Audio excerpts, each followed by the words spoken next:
Hello नमस्कार दोस्तों, कैसे हैं आप लोग। उम्मीद करती हूँ आप लोग बहुत अच्छे होंगे। दोस्तों मेरा नाम प्रिया शर्मा है। जैसा कि आप जानते हैं मैं रोज़ एक कहानी लेके आपके साथ शेयर करने आती हूँ। आज फिर एक नई कहानी लेके आपके साथ शेयर करने आई हूँ। तो दोस्तों मेरी कहानी को ध्यान से सुनिएगा। मेरी कहानी एक महात्मा जी की कहानी है, जो रोज़ एक गाँव से दूसरे गाँव भिक्षा मांगने जाते थे। रोज़ एक शहर से दूसरे शहर भिक्षा मांगने जाते थे। एक दिन वो एक किसी गाँव में गए, जहाँ पर भिक्षा मांगते मांगते उनको शाम हो गई, रात हो चुका था। वो चाह के भी एक गाँव से दूसरे गाँव नहीं जा सकते थे। महात्मा जी को लगा क्यों ना हम इसी गांव में आज विश्राम कर लेते हैं। महात्मा जी किसी घर के दरवाजे के जाके सामने खड़ा हुए और घर के दरवाजे को ठकठकाए। अंदर से आनंद नाम का एक लड़का निकला, जो बहुत ही विनम्र स्वभाव से महात्मा जी के आगे दोनों हाथ जोड़ के खड़ा था और बोला, बताइए मैं आपकी क्या सेवा कर सकता हूँ।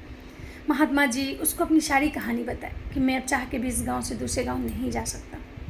आनंद बहुत ही आदर और भाव के साथ महात्मा जी को अपने घर के अंदर लेके गया, जहाँ पे वो महात्मा जी की बहुत ही अच्छे से देख रेख की, बहुत ही सेवा किया, बहुत ही सत्कार किया, जिससे महात्मा जी बहुत खुश हुए। जब सुबह हुआ महात्मा जी अपने घर जाने लगे तो महात्मा जी आनंद को बोले कि मैं भगवान से दुआ करूँगा कि तुम दिन दूनी रात चौगनी तरक्की करो। ये सुन के आनंद मुस्कुराया और बोला कि अब तो ये भी नहीं रहेगा। महात्मा जी को ये बात कुछ समझ में नहीं आई और महात्मा जी वहाँ से चले गए। कुछ दिन बाद जब महात्मा जी फिर उसी गांव में आए तो उनको लगा क्यों ना आनंद से मिला जाए। महात्मा जी फिर उसी दरवाजे पे आके खड़ा हुए, लेकिन आपको हैरानी होगी कि आज वहाँ पे वो घर नहीं था, कोई दरवाज़ा नहीं, बल्कि वहाँ एक झोपड़ी थी, एक टूटी फूटी सी झोपड़ी। लेकिन फिर जब महात्मा जी वहाँ जाके आवाज़ लगाए तो अंदर से आनंद बहुत विनम्रता के साथ हाथ जोड़े महात्मा जी के सामने खड़ा हुआ और बोला, बताइए मैं आपकी क्या सेवा कर सकता हूँ। महात्मा जी आनंद की ऐसी दशा को देखकर बहुत हैरान थे। उनको समझ में नहीं आ रहा था कि ये क्या हुआ। आनंद महात्मा जी को बहुत ही आदर और भाव के साथ अपनी झोपड़ी के अंदर ले गया, उनकी बहुत देख रेख की, बहुत सेवा किया। महात्मा जी आनंद से बोले, बताओ ये कैसे हुआ। आनंद बताया कि मेरे बिजनेस में मुझे काफ़ी नुकसान हो गया, मेरा जितना भी कमाया हुआ धन था सब बर्बाद हो गया। अभी मैं एक राजा के महल में नौकरी करता हूँ और मैं इसी झोपड़ी में रहता हूँ। लेकिन आनंद अपनी तरफ से महात्मा जी की सेवा में कोई कमी नहीं किया। उनको जो भी रूखा सूखा था वो खाना दिया और टूटी चारपाई उनको सोने के लिए दिया। महात्मा जी फिर आज आनंद की भक्ति भाव से बहुत प्रसन्न हुए। जब सुबह जाने लगे तो वो बोले, मैं भगवान से दुआ करूँगा कि तुम्हारे हालात बहुत जल्द ही बेहतर हों। यह सुन के आनंद फिर मुस्कुराया और बोला, वक्त ही तो है, बदल जाएगा। आज बुरा है तो क्या, कल अच्छा आएगा। ये सुन के महात्मा जी फिर हैरत में पड़ गए कि महात्मा तो मैं हूँ, लेकिन मुझे तो लगता है मुझसे ज़्यादा बड़ा महात्मा ये आनंद है, जिसको जीवन का सार पता है। महात्मा जी फिर वहाँ से चले गए। कुछ दिन जब फिर महात्मा जी उसी गांव में आए तो उनको फिर से इच्छा हुआ क्यों ना फिर से क्या आनंद से मिला जाए। महात्मा जी बहुत ही दृढ़ इच्छा के साथ आनंद के पास मिलने आए। जब वो आनंद के पास आए तो देखते हैं वहाँ बहुत बड़ा सा महल बन गया, बहुत सारे सैनिक, दरबारी, बहुत सारे लोग खड़े हैं। महात्मा जी फिर से वहाँ पे जाके आवाज़ लगाए।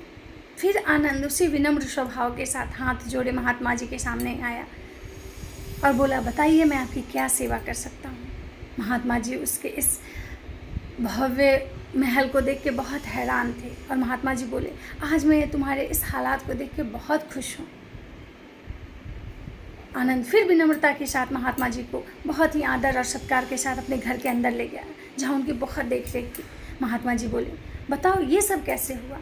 आनंद बताया कि जब मेरे हालात बुरे थे और मैं जिस राजा के घर काम करता था वो मेरे काम से बहुत प्रसन्न थे, मेरी ईमानदारी से बहुत प्रसन्न थे और उनका कोई भी अपना बच्चा नहीं था। वो अपने जितनी भी उनकी संपत्ति थी, राज था, वो सब मुझे दे दी, जिसकी वजह से मैं आज यहाँ हूँ। महात्मा जी को आनंद की ईमानदारी के बारे में तो पता ही था, वो बहुत खुश हुए। फिर जब सुबह हुआ तो महात्मा जी जब जाने लगे तो आनंद को बोले, मैं भगवान से दुआ करूँगा कि तुम्हारे पास जो भी धन संपत्ति है, जो भी आज तुम्हारा ये स्थिति है, ये हमेशा बना रहे। आनंद फिर मुस्कुराया। महात्मा जी को समझ में नहीं आया। महात्मा जी आज पूछ ही लिए कि बताओ तुम आज क्यों मुस्कुरा रहे हो, क्या तुम्हें लगता है कि ये हमेशा नहीं रहेगा। आनंद मुस्कुराते हुए जवाब दिया, बोला, नहीं, मुझे ये लगता है कि हो सकता है कि ये तो हमेशा रहे, लेकिन इसका देख रेख करने वाला हमेशा नहीं रहे। आनंद की बात महात्मा जी को समझ में आ गई कि बात तो सच कह रहा है। महात्मा जी फिर वहाँ से चले गए। जब कुछ दिन बाद महात्मा जी फिर उस गांव में आए तो उनको लगा कि क्यों ना आनंद से मिला जाए। जब आनंद के महल के पास महात्मा जी आए तो वहाँ के हालात देख के बहुत हैरान हो गए। वो जो महल एक भव्य महल था, एक खंडर में तब्दील हो चुका था। आनंद का स्वर्गवास हो चुका था। आनंद अब इस दुनिया में नहीं था। उसके महल पे कबूतर बैठे हुए थे। उसकी सारी बेटियों का शादी हो चुका था।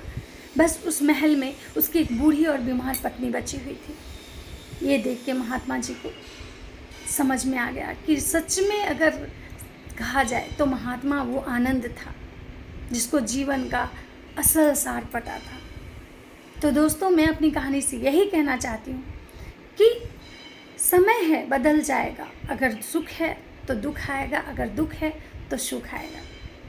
कुछ भी चीज़ अस्थाई नहीं है। राधे राधे दोस्तों।